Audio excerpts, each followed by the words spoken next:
안녕하세요. 생명의 흐름입니다. 이번 주부터는 추수감사절 집회를 함께 추구하게 되었습니다. 하나님의 경륜을 위한 하나님의 통치 아래서 그리스도인의 생활과 교회 생활을 함입니다. 이번 주는 메시지 1번입니다. 메시지 1번은 하나님의 경륜을 위한 하나님의 통치입니다. 메시지 1번은 정진석 형제님과 함께 교통을 나누도록 하겠습니다. 안녕하세요, 형제님. 안녕하세요, 형님. 아멘. 네, 이번 주부터는 추수감사절 집회 아멘. 함께 추구하게 되었습니다. 주로 아멘. 베드로 전후서를 다루고 있는데요. 메시지 아멘. 1번에 대해서 간략한 교통을 부탁드리겠습니다. 아멘. 우리는 베드로 형제님의 서신서들에서 하나님의 경륜을 볼 수 있습니다.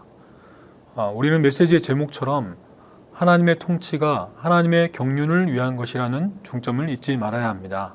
아멘. 첫 번째 제목은 베드로의 서신서들의 주제는 하나님의 통치와 그분의 심판입니다. 아멘. 베드로전서 4장 17절에서는 심판이 하나님의 집에서부터 시작되었기 때문입니다. 심판이 먼저 우리에게서 시작된다면 하나님의 복음에 순종하지 않는 이들의 마지막은 어떠하겠습니까? 라고 말합니다. 신약 시대에는 그 심판이 하나님의 집을 심판하는 데서부터 시작되어서 주님의 날이 올 때까지 계속됩니다. 우리는 하나님께서 은혜의 하나님이실 뿐만 아니라 또한 심판하시는 하나님, 통치를 가지신 분이시라는 것을 알아야 합니다. 오직 어리석은 사람만이 자신이 은혜를 받았기 때문에 자신을 풀어놓고 원하는 무엇이든 할 수 있다고 생각할 것입니다. 다음으로 우리는 하나님의 통치와 심판의 목적이 무엇인지 볼 필요가 있습니다. 주 하나님은 이 모든 심판을 통해서 우주 전체를 말끔히 치우시고 정결하게 하고 계십니다. 특별히 그분의 선택받고 부르심받은 사람들을 심판하심으로 정결케 하십니다. 그것은 마치 금을 재련할 때 금을 용광로에 집어넣어서 불순물들을 태워버린 것과 같습니다. 아멘.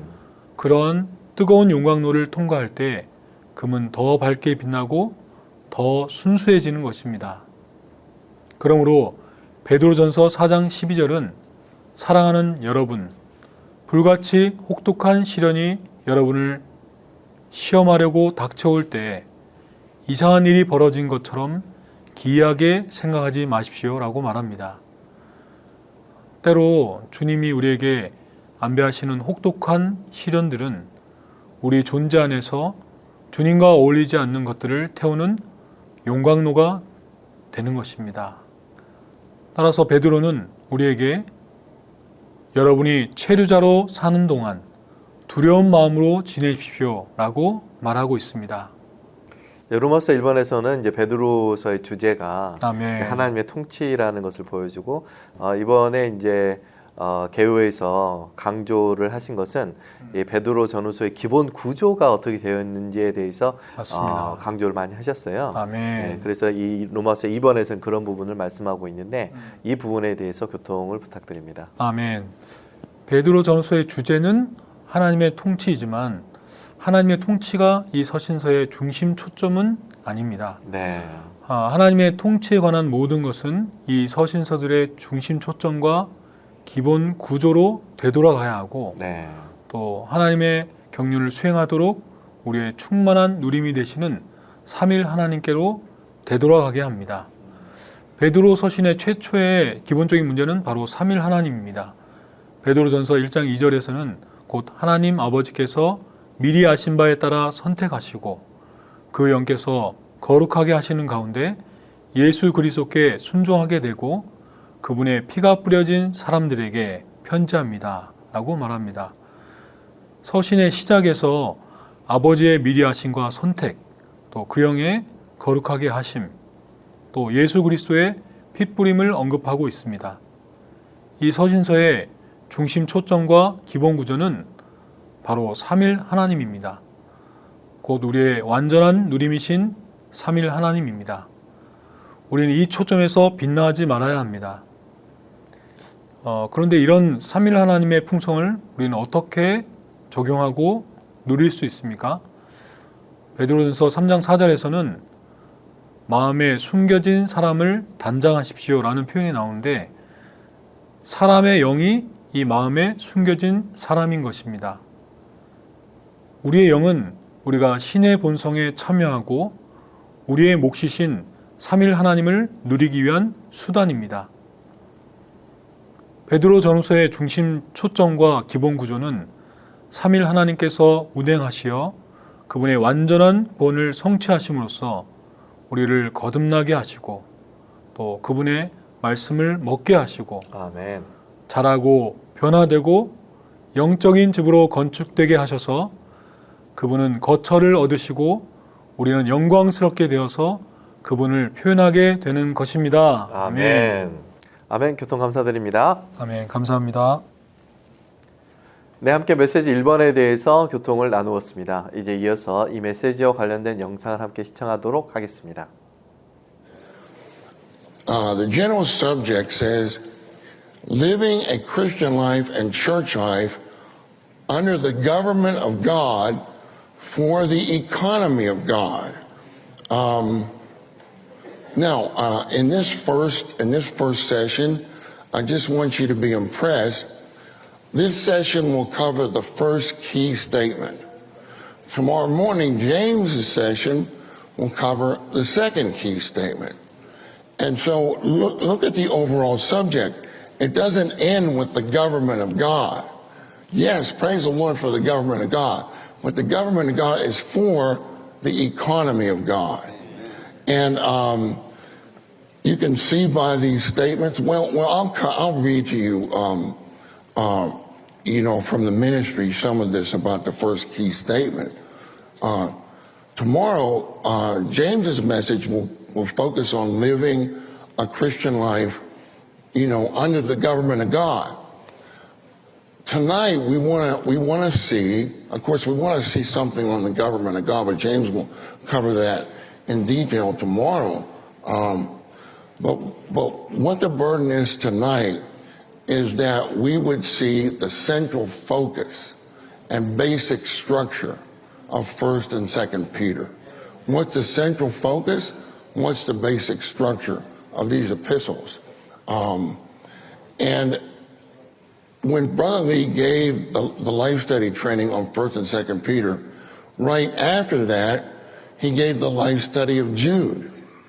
And in Jude, and I encourage you, brothers and sisters, to read the last two messages of the life study of Jude. If you don't read those last two messages, you don't know what the central focus and basic structure of Peter's epistles are. And so we're going to point this out tonight, and I hope you would read these two life studies. I think Brother Lee was burdened.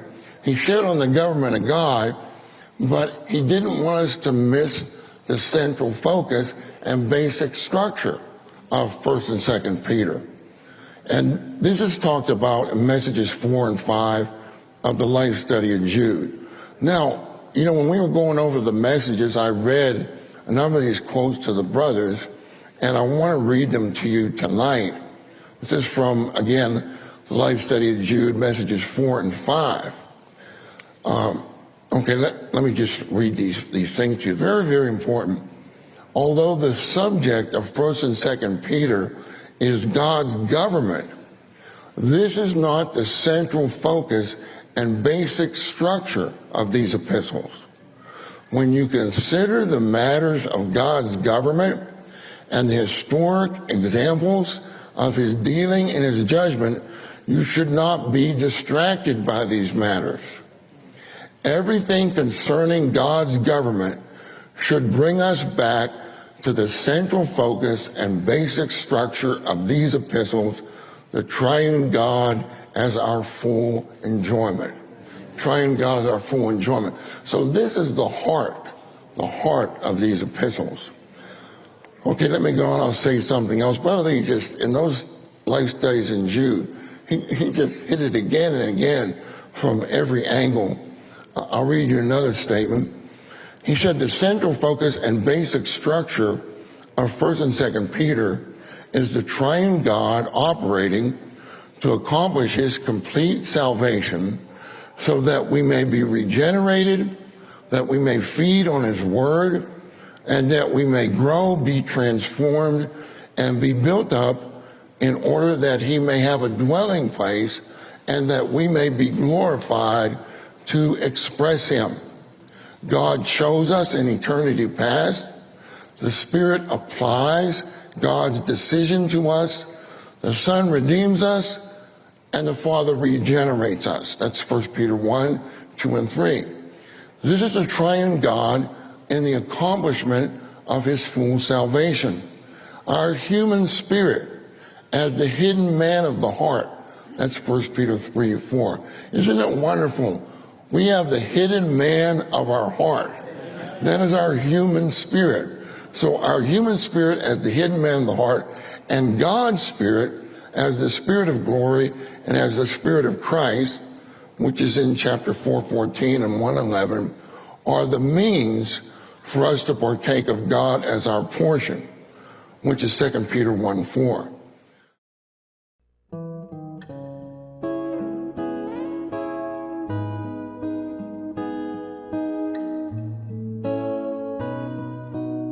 많은 그리스도인이 베드로를 복음 전파를 위한 좋은 본으로 여깁니다.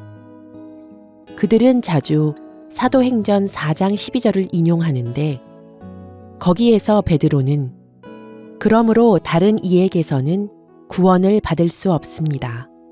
왜냐하면 우리가 의지하여 구원받을 수 있는 다른 이름을 하늘 아래 사람들 가운데 주신 적이 없기 때문입니다. 라고 말합니다. 복음 전파를 위해 이 절을 인용하는 것은 놀라운 것입니다.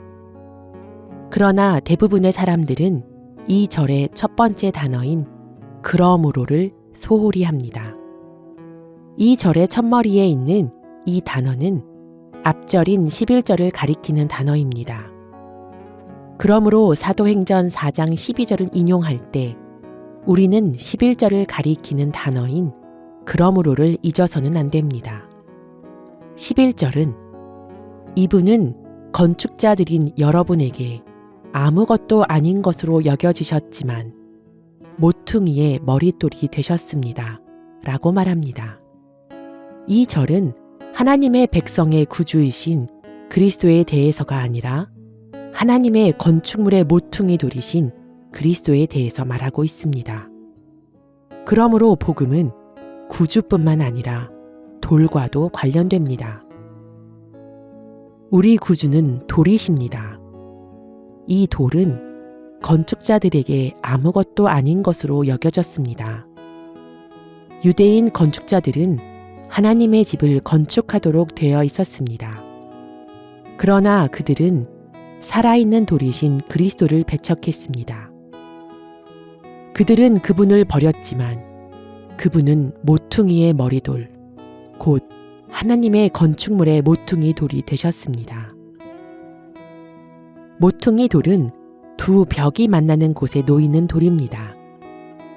두 벽이 만나는 곳은 어느 건축물이든지 그 둘을 함께 연결하기 위한 견고한 돌이 필요합니다. 이방인 믿는 이들과 유대인 믿는 이들은 하나님의 건축물의 두 벽이며 이 두 벽은 모퉁이 돌이신 그리스도에 의해 연결됩니다. 이와 같이 그리스도는 구주이실 뿐 아니라 하나님의 건축물을 위한 모퉁이 돌이시기도 합니다. 많은 그리스도인은 주님께서 베드로를 사람을 얻는 어부로 부르셨다는 것을 알고 있습니다. 베드로가 주님을 처음 만났을 때 주님은 베드로에게 그를 사람을 얻는 어부로 만드시겠다고 말씀하지 않으셨습니다. 베드로에게 하신 이 말씀은 마태복음 4장 19절에 있는데 이것은 그가 두 번째로 주님을 만났을 때의 기록입니다. 베드로는 두 차례 주님의 부름을 받았는데 왜냐하면 우리와 똑같이 그 역시 믿음이 약했기 때문입니다. 베드로가 처음 주님께 왔을 때 주님은 그에게 이렇게 말씀하셨습니다. 그대는 요한의 아들 시몬입니다. 그대가 게바라 불릴 것입니다. 베드로라는 이름은 돌을 의미합니다. 따라서 베드로가 주 예수님께 처음 왔을 때 주님은 즉시 그분이 그를 돌로 만드실 것이라고 약속하셨습니다. 그러나 베드로는 주님과 함께 머물지 않았습니다. 그 대신 자기의 오랜 직업인 어부로 되돌아갔습니다. 그래서 마태복음 4장에서 주님은 베드로가 고기를 잡고 있는 해변으로 가셔서 그를 다시 부르신 것입니다. 이 두 번째 만남에서 주님은 그분께서 베드로를 사람을 얻는 어부로 삼으시겠다고 말씀하셨습니다. 그러므로 돌이 된 것은 사람을 얻는 어부가 된 것보다 먼저입니다. 이후에 베드로가 주님을 따르고 있었을 때 주님은 제자들에게 그러면 여러분은 나를 누구라고 합니까? 라고 물으셨습니다. 베드로는 앞장서서 주님은 그리스도이시요 살아계신 하나님의 아들이십니다. 라고 대답했습니다. 주님은 그에게 또 내가 그대에게 말합니다. 그대는 베드로입니다. 라고 말씀하셨습니다. 이 말씀은 마치 주님께서 이렇게 말씀하시는 것 같습니다. 내가 그대에게 준 새 이름을 잊지 마십시오. 그대는 돌입니다. 이것은 바로 베드로가 나이가 들어 그의 첫 번째 서신을 쓸 때 믿는 이들에게 다음과 같이 말한 이유가 되었음이 틀림없습니다. 그러면 여러분 자신도 살아있는 돌들로서 영적인 집으로 건축되어 예수 그리스도를 통하여 하나님께서 기쁘게 받으실 영적인 희생 제물을 드리는 거룩한 제사장 체계가 됩니다. 그러므로 우리는 베드로가 처음 주님께 왔을 때 자기가 돌이 된다는 것에 대해 인상을 받았음을 알 수 있습니다. 이후에 베드로가 주님과 함께 있을 때 주님은 그가 돌임을 다시 상기시키셨습니다. 결국 오순절 날에 베드로가 유대인 지도자들 앞에 서서 말씀을 전했을 때 예수 그리스도 곧 버림받으신 그분이 구주이실 뿐만 아니라 바로 모퉁이 돌이심을 그들에게 말했습니다.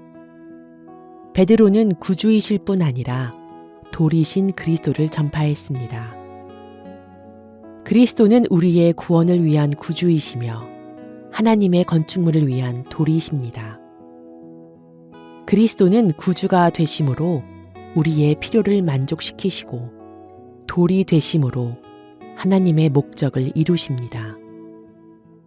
하나님의 영원한 목적은 단지 한 무리의 타락한 죄인들을 구원하시는 것이 아니라 그분의 구원받은 백성으로 그분의 영원한 거처를 건축하시는 것입니다. 그러므로 하나님의 영원한 목적을 이루시기 위해 그리스도는 죄인들의 구원을 위한 구주가 되셔야 하고 동시에 하나님의 건축물을 위한 돌이 되셔야 합니다. 사실상 그분의 구원은 하나님의 건축물을 위해 있습니다. 본 내용은 미니스트리 다이제스트 2024년 국제 추수감사절 석김 특별 집회 하나님의 경륜을 위해 하나님의 통치 아래서 그리스도인의 생활과 교회 생활을 함 중에서 일부를 발췌한 것입니다.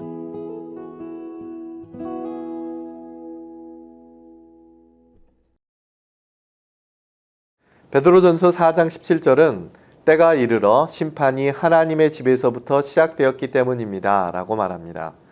베드로의 서신들의 주제는 하나님의 통치와 그분의 심판입니다. 이 심판은 하나님의 집에서부터 시작됩니다. 이번 한 주간 이러한 하나님의 심판을 생활 가운데 잘 통과함으로 우리의 충만한 누림이 되시는 삼일 하나님께로부터 벗어나지 않도록 우리를 지켜주시기를 기도드립니다. 그럼 저희는 다음 주에 다시 찾아뵙도록 하겠습니다. 감사합니다.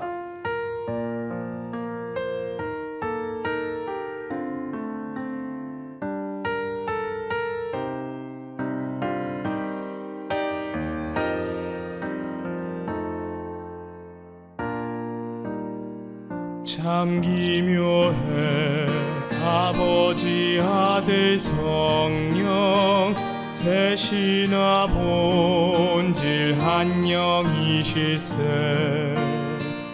영광일세 하나님 내 맘속에 들어와 계셔 내 공급되네 삼일의 하나님 내 모든 것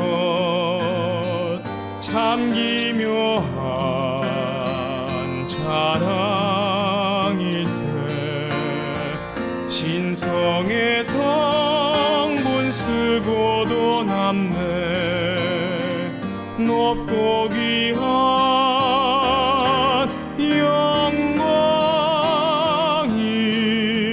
영광일세 참 풍성해 성부는 모든 근원 모든 것 주사 누리게 하네 복되네 모든 것 내게 주사 끝없이 써도 여전히 남네 삼일의 하나님 내 모든 것 참 기묘한 자랑일세 신성의 성분 쓰고도 남네 높고 귀한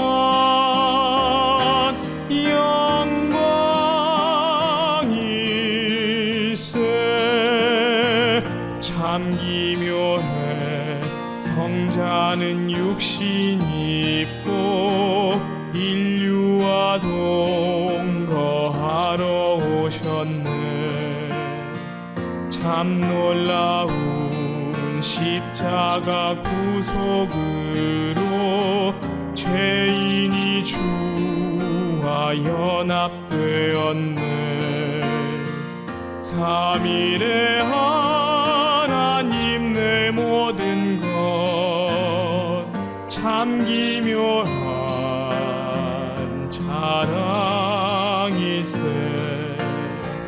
신성의 성분 쓰고도 남네 높고 귀한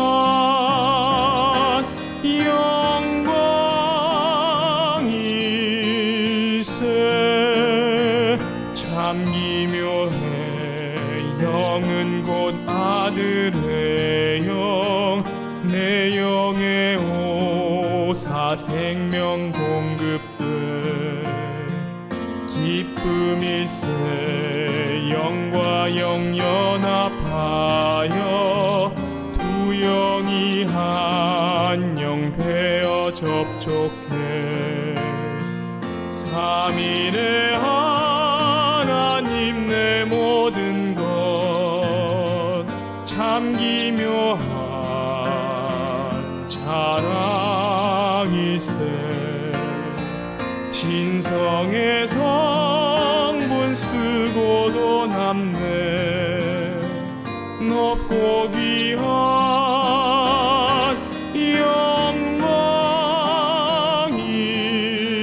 영광일세 참 실제세 하나님 모든 것이 영 안에 담겨 내 안에 왔네 이 안에 주 나와 하나 되어 그 생명 성품 떠나지 않네 삼일의 하나님 내 모든 것 참 기묘한